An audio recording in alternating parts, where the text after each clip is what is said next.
கிறிஸ்துவுக்குள் பிரியமான அன்பு சகோதர சகோதரிகளுக்கு இன்று 23ஆம் தேதி வெள்ளிக்கிழமை உங்களுக்கும் உங்களுடைய குடும்பத்திற்கும் உங்கள் பிள்ளைகளுக்கும் கர்த்தருடைய ஜீவ வார்த்தை. யோபு எழுதின புஸ்தகம் 23வது அதிகாரம் 10வது வசனம்.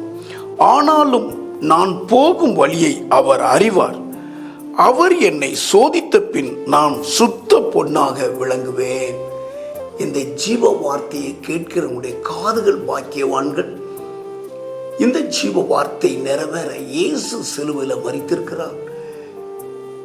இந்த ஜீவ வார்த்தை இந்த நாளெல்லாம் உங்களுக்கு ஆசீர்வாதத்தை கொண்டு வரும். ஜெபிப்போம். பரலோக தகப்பனே, இந்த ஜீவ வார்த்தை நிறைவேற இயேசு சிலுவையில் மரித்திருக்கீங்களே, கேட்கிற உங்களுடைய பிள்ளைகளுக்கு இந்த ஜீவ வார்த்தை இந்த நாளெல்லாம் ஆசீர்வாதத்தை கொண்டு வந்து ஆசீர்வாதமாய் இருப்பார்களாக. இயேசுவின் மூலம் ஜெபிக்கிறேன் பிதாவே, ஆமென்.